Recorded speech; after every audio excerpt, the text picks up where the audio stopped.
thought I'd just chat about a little system that we run on our truck here. It's an automatic grease system that we've got set up for both the truck and the trailer.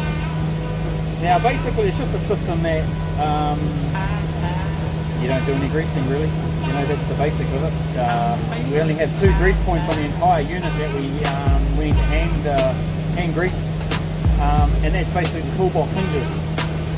Every other component on this truck that needs grease, pivots, bushes, anything like that, it's all handled by the lube system. So in New Zealand, it's off a company called Brolube, and we've been having a few issues with it, which has nothing really to do with the company themselves. It's just an issue that we come across,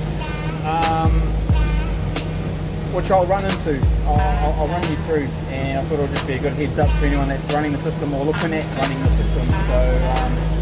So what we've got is basically it's a canister there, sort of up underneath here. You can just sort of see it just under there.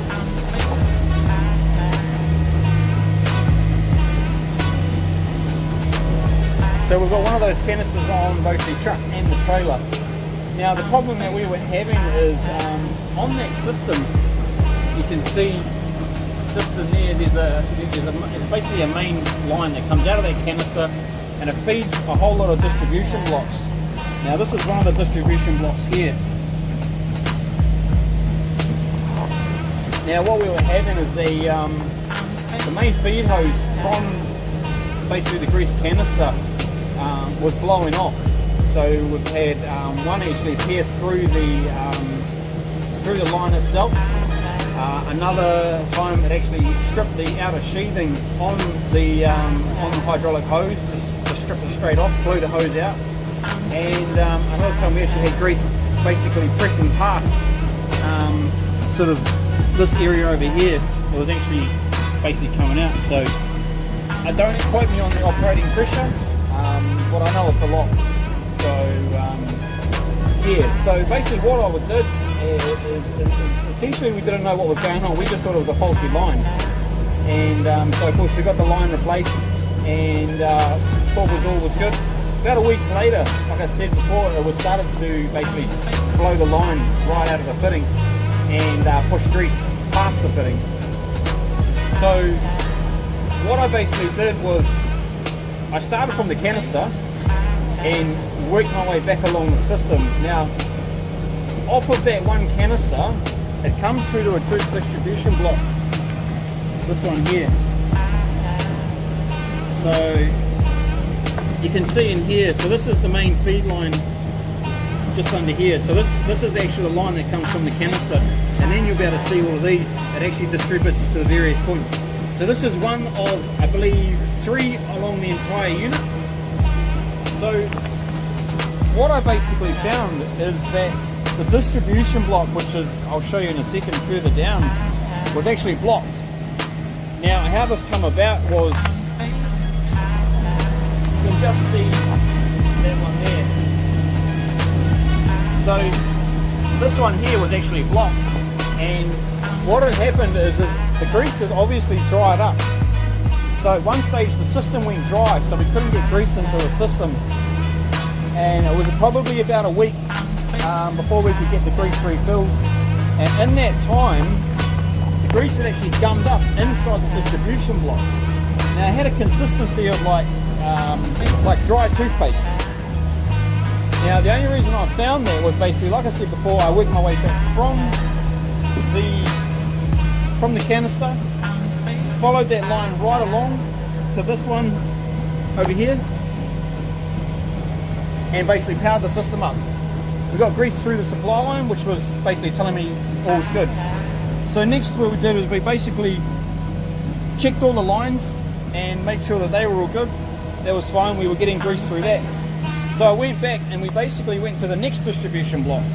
Now that line supplying that distribution block was getting grease, but when I pulled one of the fittings out, there was no grease coming out of it. So what I had to basically do was to check that the fittings weren't like a one-way valve. You know, they basically they didn't operate on pressure. So you could pull the hose out, but grease wouldn't come out, you know, just to be sure.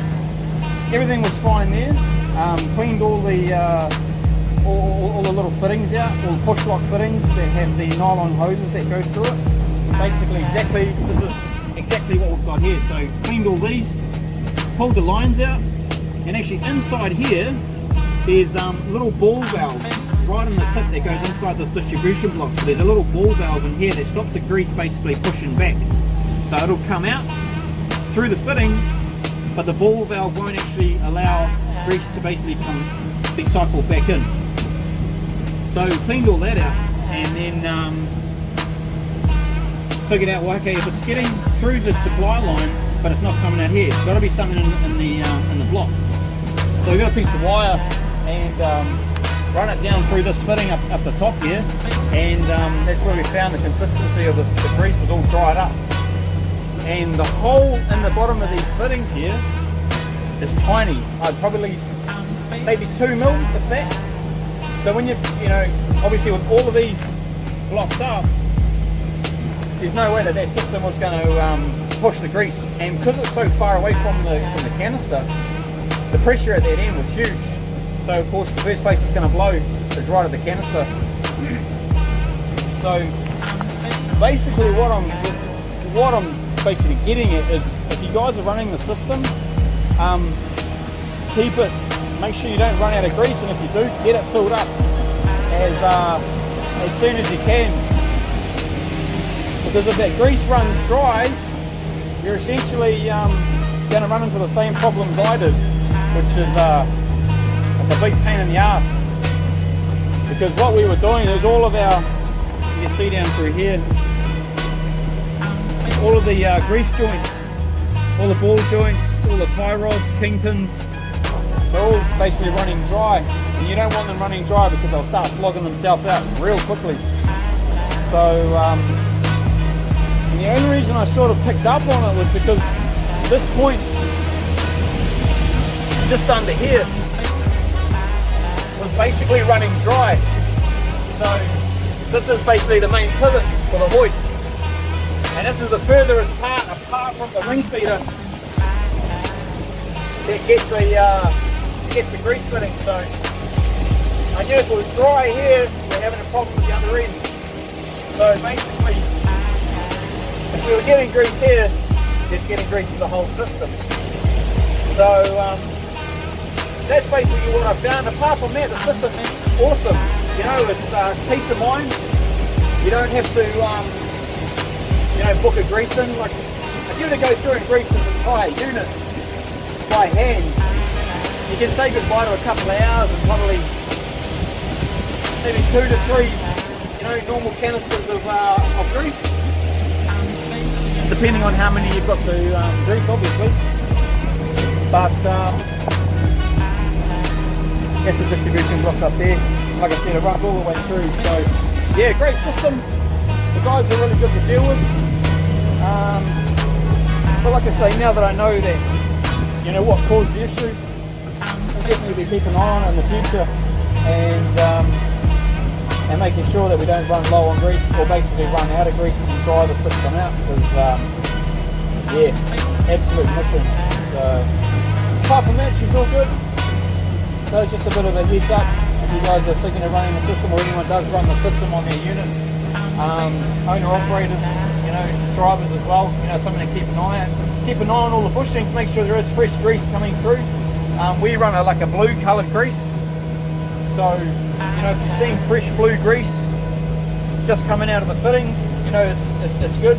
If you're starting to see dry patches on the pins, kingpins, anywhere like that, check the system, power it up, pull one of the lines out, and just make sure you're getting a good amount of grease come through the system. Because if it's not, you need to get onto it quickly. So yeah, all good. Hope you guys have a good day. Be safe and be good humans.